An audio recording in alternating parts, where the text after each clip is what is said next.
No capítulo 14 foi revelado que o Shink virou uma árvore e foi dele que veio essa nova Shinju chamada Ryu. Mas a dúvida que a gente tem agora é quem vai ser o alvo dessa nova Shinju, porque como a gente sabe, toda Shinju tem um alvo.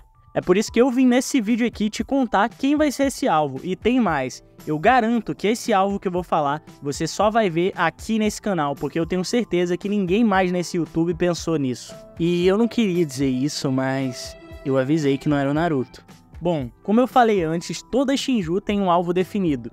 Via de regra, esse alvo é aquela pessoa que o ser original, que foi transformado em árvore, né, ele mais ama. No caso do Hidari é a Sarada, porque o Sasuke ama sua filha, obviamente.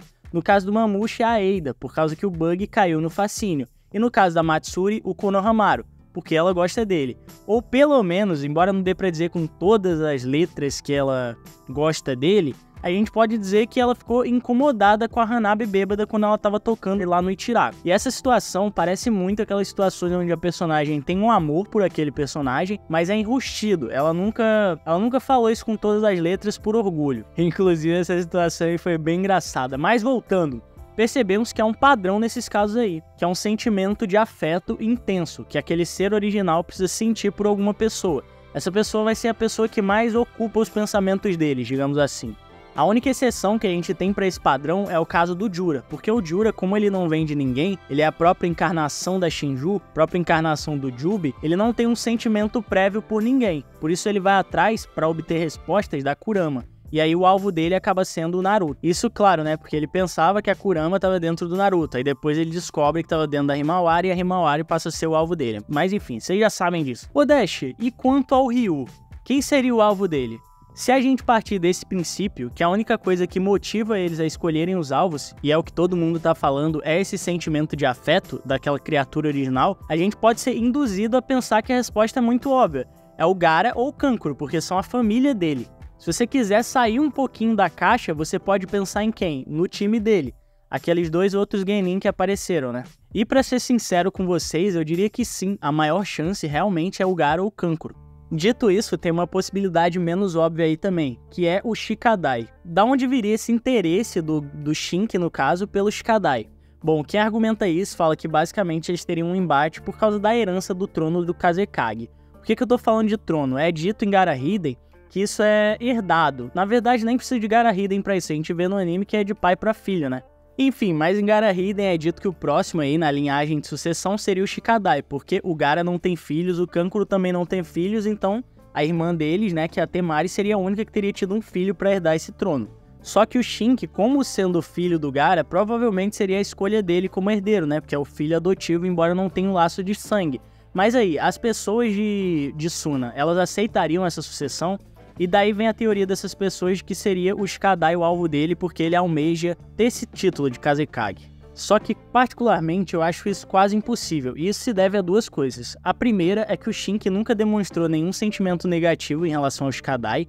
Não é da personalidade dele querer esse trono, ele não parece ser uma pessoa ambiciosa. E o segundo é que a Matsuri, tendo o Konohamaru como alvo, não descarta a possibilidade dela também ter um certo interesse no time que a Moegi treinava, que é o time 10. Então a Matsuri, basicamente, ela já tem como alvo também o Shikadai, a Chocho e o Inojin, tanto que ela fala que consegue sentir os sentimentos deles em uma certa cena, que eu vou deixar passando aí na tela, é claro, o que já mostra essa ligação dela com esse time. Então a gente é levado de volta pro Gaara e pro Kankuro, que seriam as maiores possibilidades. Entretanto, apesar de ter grandes chances de ser isso, as maiores chances são de ser um dos dois, eu diria, a gente vai além aqui no nosso chute. Dessa vez, quem vai fazer uma aposta arriscada sou eu. Repara só numa coisa. O Jura, nesse quadro que tá aparecendo aí, ele diz o seguinte, que eles têm que ouvir a voz interior para poder escolher, e isso vai demonstrar a identidade deles, a identidade individual, mais precisamente. E depois de dizer isso, a Moegi diz que o primeiro que vem na mente dela é o Konohamaru. Quanto o Bug, ele vai escolher a Eida, e o Hidari diz que é a Sarada. Ele só fala isso, não dá nenhuma justificativa. Muito provavelmente porque também foi a primeira pessoa que passou pela cabeça deles. Agora vamos voltar um pouquinho no tempo, mais especificamente para o capítulo 10 de NNG, se vocês quiserem conferir. Mais precisamente, a gente volta para o momento após o Momoshiki ser derrotado, quando os Shinobi da Areia estão embarcando no trem para voltar para casa. O Shink, ele tá inquieto com alguma coisa, e o Gaara, como já tá acostumado com ele percebeu essa inquietude. E aí o Gaara pergunta para ele o que estava acontecendo, e o Shink fala o seguinte, Ele disse que estava pensando no Boruto, mais especificamente na maneira como o Boruto enfrentou o Momoshiki, mesmo sendo um ninja inferior, mais fraco que o próprio Shinki. Se você quiser ver isso daí no anime, é no episódio 66, próximo dos 10 minutos. E aí, vamos lá, guarda essas informações aí que o Shinki falou na sua mente. Vamos avançar de novo. Vamos pro capítulo 14, o último, que é quando o Amado diz o seguinte, ele vai dar o palpite dele sobre esses objetivos da Shinju, e eu corroboro com esse palpite. Então o Amado vai falar o seguinte, peraí que eu vou... Deixa eu imitar aqui o Amado. Agora que eles adquiriram informações, nós devemos vê-los como mais do que bestas que agem por impulso. Em geral, a curiosidade intelectual busca por experiências que levem a novas emoções e conhecimentos. Em outras palavras, informação. Eu suspeito que é isso que eles querem. Sabe a quem o Amado se referiu aí nessa fala? Ao Shinju. Isso mesmo, mas ele também se referiu a você que veio aqui no Pergaminho buscar conhecimento. Então se inscreve aqui para eu alimentar o seu ego, assim como as Shinju querem se alimentar de conhecimento dos seus alvos. Assim você não vai perder nada das análises diferenciadas que só tem aqui nesse canal. Mas agora é sério, voltando mesmo. Com essa fala do Amado, fica claro onde eu quero chegar. A busca dessas Shinju pelas pessoas amadas não é só pelo amor que elas sentem, mas sim pelas respostas que elas esperam obter uma vez que elas devorarem essas pessoas. Dito isso, fica aí o seguinte questionamento. E se a curiosidade que o Shinki sente pelo Boruto for maior do que o amor que ele sente pela sua família? Isso poderia ser um fator que motivaria ele a descobrir as respostas sobre si mesmo, tá entendendo?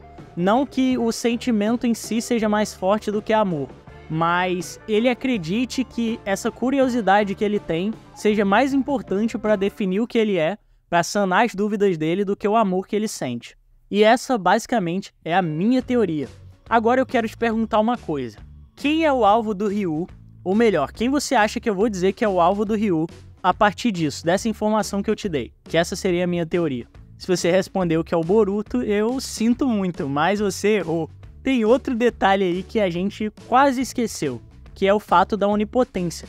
Quando isso aconteceu, o Boruto e o Kawaki eles trocaram de lugar. Então na cabeça do Shinki é o Kawaki a pessoa por quem ele tem essa curiosidade.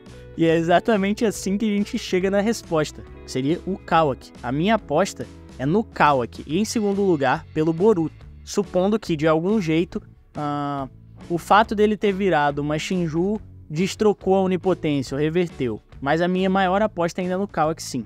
Bom, eu acredito que eles dois são os principais candidatos, mas eu não consigo definir exatamente qual dos dois. Vamos pensar um pouquinho aqui, o Gaara ele já foi derrotado, e o Kankuro não daria luta, não teria uma luta párea pra lutar com o Ryu, ele não tem esse nível de força. Além disso, nenhuma das Shinju tem como alvo Boruto ou Kawaki ainda. É por isso que esses dois são a minha aposta. E apesar de ser uma aposta arriscada, eu acho que ela faz muito sentido e eu acho que seria muito interessante fazer isso. Se a gente acabar errando aqui, paciência, né? Fazer o quê? Mas agora que a gente chegou no final desse vídeo, eu tenho que agradecer duas pessoas por ele. Aqui a gente segue a filosofia do Ashura, aqui a gente fica forte pelo poder da amizade.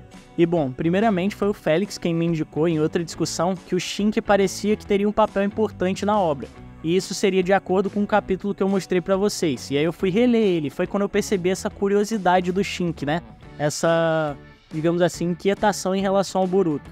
E a segunda pessoa que eu vou agradecer é o Enzo, pois foi ele quem lembrou, quando eu contei essa teoria pra ele, que as memórias do Shinki estão alteradas. Então, na verdade, ele teria como alvo o Kawaki. Então é isso aí, galera. Se você também quer se fortalecer com o poder dessa amizade, interagir comigo, com o Félix, com o Enzo e com mais um monte de gente legal pra discutir sobre Boruto, entra nesse servidor aí que tá aí na descrição, fala com a gente lá e se inscreve aqui no canal também para não perder as análises do Pergaminho, né? Dito isso, deixe seu like, comenta aí se você gostou e falou!